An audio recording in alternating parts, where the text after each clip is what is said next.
Let me say how very pleased I am to have been invited to make a few remarks at this very important conference.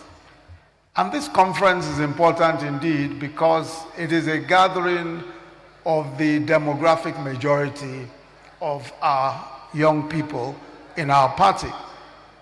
So this is a conference of those who by natural order, the natural order of things, will be in this party long after people like me and many of my colleagues seated are long gone. So we have the present and we have the future of our party rolled into one here today. And they have modestly described themselves as progressive youths. Permit me, therefore, to take advantage of the strategic importance of this gathering to share a few thoughts with you.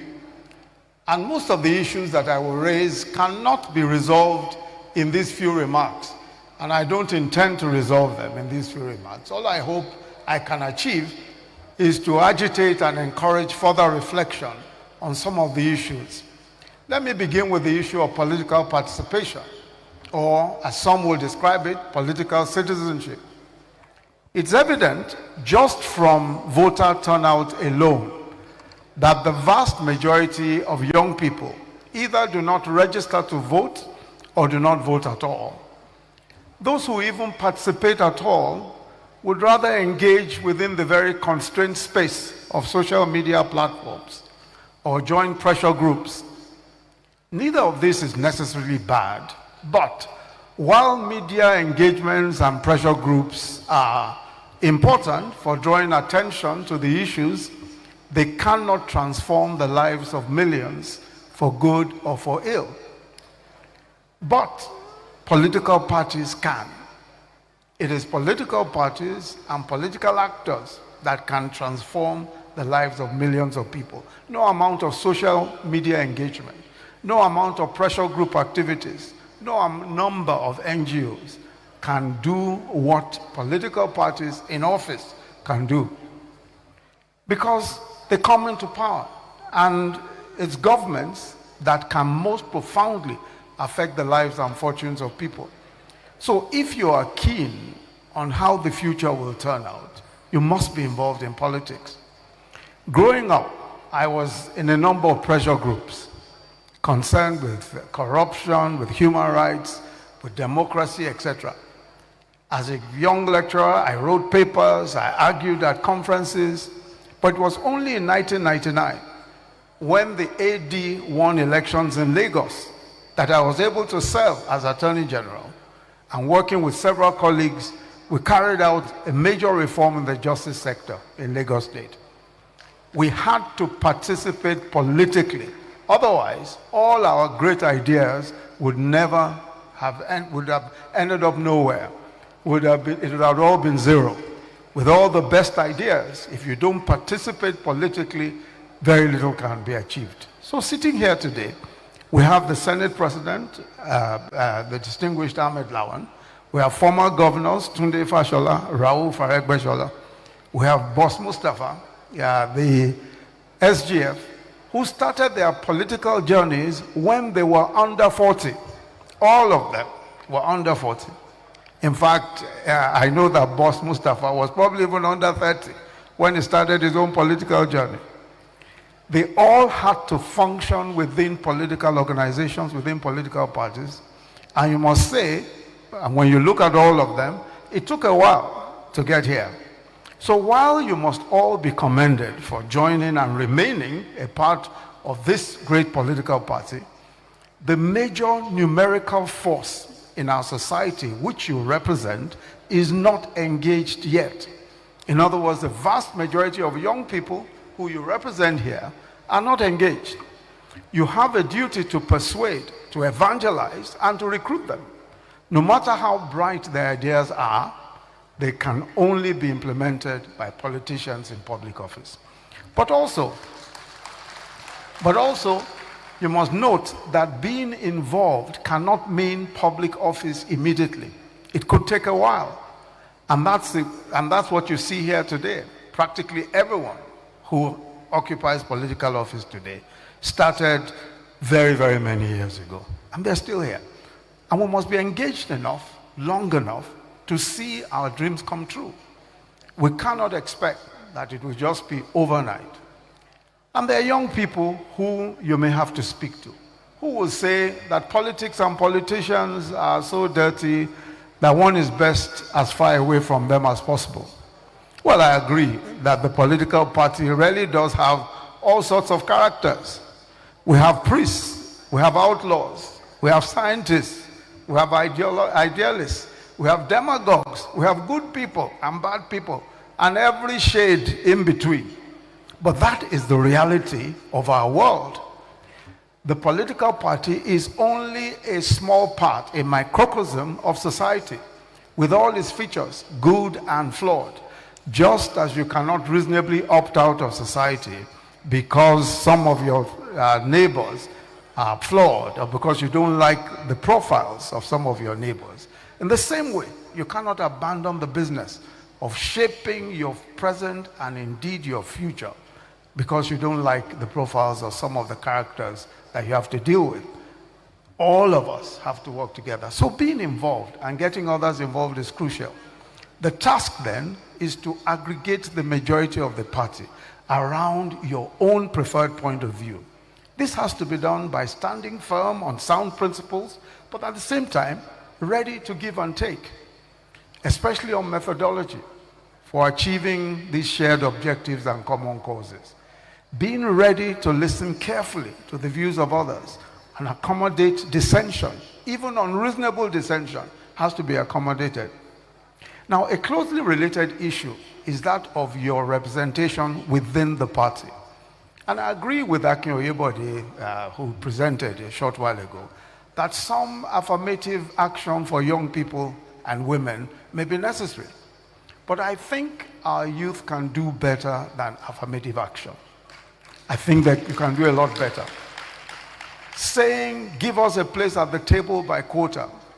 The only reason why the majority, and you are the majority, will plead for a place at the table is because the majority has not yet found the capacity to organize itself so as to benefit from its numbers, and or has failed to take its place by seizing the intellectual or ideation high ground. Let me clarify. You are in your prime, at your most creative and your most prolific stage. You also have the largest numbers. Clearly, you underestimate your roles and abilities if you do not see your role as taking over the ideological and intellectual direction of the party. The big ideas, the great solutions, the creative plans must come from you. And this is your moment. Human beings are led by ideas, good or bad ideas. Human beings are led by ideas. In a democracy, we present ideas. Even if all you present is a bad idea, better ideas must then be presented and communicated as alternatives. Frequently, I hear people saying politics in Nigeria is not about issues. That's not correct. It's about issues. It just may not be the right issues. It may not be the issues that you think are important. But politics is always about issues. Some of those issues may not advance the views of the majority or the good of the majority. But it is people, human beings, not spirits, who present these issues and steer the conversations in a direction that will lead to socially beneficial conclusions. We have a duty, and when I say we, I refer to all of you youth, progressive youths. You have a duty to raise the bar of political discourse and focus the minds of the public on the issues that matter most to the majority of our people. And please don't just say it is time for the youth. Don't just say it's time for the youth. And older people must just give way. It's unlikely that that will happen. It is the strength of your ideas and the depth of your organization that will retire those ahead of you, not your age. And I'm also, frankly, not very impressed with the notion that the role and power of young people is somehow postponed until elders have gone, or that there is some kind of generational queue to which we all must subscribe. Even if that was true at some point, that we must all be on some kind of queue. Today, that notion stands on very weak legs indeed. In the era of disruption and disruptive innovation, we have seen disruption in business, in commerce, in entertainment. Why not in politics? Politics is about service to the people, but at the heart of that is also about ideas and, of course, numbers. Movements of every kind are activated around ideas and numbers. The larger the number of those persuaded by an idea, the stronger the movement. The fifth issue, which I want to mention briefly, what are these issues that should engage our minds today? What are the issues that must engage our minds? What are the big issues today? And what are the big ideas to resolve them? How can a country of 200 million people growing at about 3.2% a year, or 26,685 children born daily, provide enough jobs and opportunities for decent livelihoods for its people? How can we bring millions out of poverty? The president has promised that we will in 10 years bring 100 million people out of poverty. A perfectly achievable target. But how?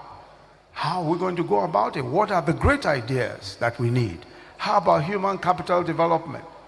Importantly also, how do you unite diverse tribes and faiths to build a great and indivisible nation? How about security, law enforcement, and the rule of law? What are the best models? How about ideology? Where do we stand as a party? What does our orientation imply? Can we widen our ideological scope? These are the big questions today, and the ideas that will rule our world in the next few decades. And these questions that have arisen must be answered by the ideas that will prevail in the coming years. These are the issues that should engage your thoughts and deliberations regularly. On the last issue, the question of party ideology, although it is true that our party's dominant tendency appears to be left of center, this is sometimes described as progressive or the progressive orientation. The people and their welfare are the center of the progressive persuasion. And just as the Honourable Minister Tunde Fashola has said, the human condition is the concern of progressive politics, improving the human condition, bettering the human condition. And I agree also with Mohammed, who presented earlier, that pragmatism rather than left or right is the way to go. This means that we must reject any purely laissez-faire economic model. Yes, the market and the private sector are critical, but also an active state capable of intervening robustly to reverse poverty and its implications, which is why the huge social investment program was written into our manifesto and has been in every budget since our party came into office in 2015. So how, going forward, how do we fund and sustain a much larger social investment program? These are the questions that we must answer. There are, and here, still on the implications of poverty, look at the huge challenges we have with human capital development. States have the primary responsibility for education and healthcare. So the conversations which we must promote in our states, our state excos as well as legislatures, must be how do we fund education and how do we develop curricula that will prepare our young people for 21st century jobs. And these are questions that must be answered, especially at the state level. It's very easy to assume that these are federal questions, but every one of us who knows how our federation is structured must know that the states have primary responsibility for education and healthcare. And these questions have to be agitated in these places. How do we deploy technology to educate millions of out-of-school children? We have STEM, now STEAM education, which is clearly the way to go. And there are many tech-driven initiatives on deploying teaching of STEM and teaching of all these other curricula that we know will improve the quality of the children that are coming out of our schools. How do we take this forward? How do we provide health care and nutrition for our people? What is the best approach from here on for universal health care coverage? What is the best way of raising money for health care? Our current security challenges have created a perfect storm, but these challenges are not insurmountable. That is why we have men and women of ideas. In any event, they create the opportunity for the intervention always of the best ideas. Many countries of the world have had to deal with these issues in varying degrees at various times. That is what governments are for. America, possibly the world's most technologically advanced nation, has since January this year recorded 248 mass shootings. These are situations where a person walks into a place and shoots people down. 248 times from January to now. And nobody has yet said, well, they should pack up and go. In what President Biden describes mass shootings in America as an epidemic. These problems are the business of governments. This is what governments do. Governments resolve them, which is why we say as a government, and President Buhari has said repeatedly, that we are the best people, we are the best team to solve those problems, and we will solve those problems, and we will indeed. Now, when you look at a lot of what we're seeing, when you look at a lot of what we're seeing today, in resolving these issues, I think that the party and its think tanks have huge roles to play. We must contribute to the pool of ideas for resolving some of these issues and some of these problems. We must continue to push those ideas, and these opportunities that we have, including think tanks that will come forth from here, are the opportunities to resolve many of these issues. We don't throw up our arms in the air. We don't sound as if we are the only ones who have a problem. All over the world, governments and countries have issues. An issue of existential importance to our nation is how to deal with the parochial tensions and divisive tendencies which are rising every day. You may rightly or wrongly blame generations before you for creating or deepening the notion that we shall identify ourselves first as tribal or religious entities before our national identity, and how this has incrementally deprived us of the great benefits of the sum total of our diversity. Whatever your views may be, it has become the responsibility of your generation as well to fully advance the truth that indeed we are created equal, that our aspirations as people, whether you are Muslim or Christian, whether you are Igbo, Hausa, Ijaw, Yoruba, or whatever, wherever you may be from, our aspirations are broadly the same, and that we are all entitled to life and liberty and the pursuit of happiness, and that we all have a stake in this business called Nigeria. And it's the duty. And it's the duty of the state. It's the duty of the state to ensure that we are treated fairly, justly, and inclusively. But how must the state carry out this task? The federal character and non-discrimination provisions in our Constitution are important in ensuring fairness, and it is possible to implement them and still prioritize merit. More rigorous enforcement of these provisions and insistence on accountability by the Federal Character Commission will be helpful. We must hold our agencies and government units more accountable for inclusion and fair representation. This leads me to the agitations for constitutional reform and structural reform and restructuring that have been so frequently made, especially in the past few months. In sum, the agitations generally seem to seek stronger states or deeper fiscal federalism. Yes, we have the El-Rufai committee report, which is our party's own contribution to the debate, and at least that should form the basis for further debate. And as Mr. President has said, we must also take advantage of the ongoing constitutional reform process to get our position across.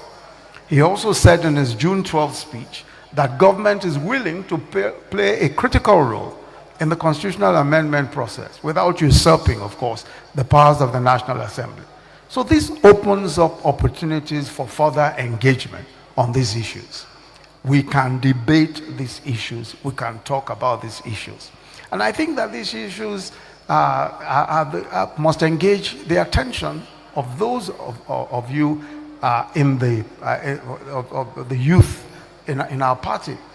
The principle that we are stronger together than in little parts is a sound principle. And it's my respectful view that those who advocate the breaking up of the country are terribly wrong. Our size is crucial for geopolitical and economic relevance.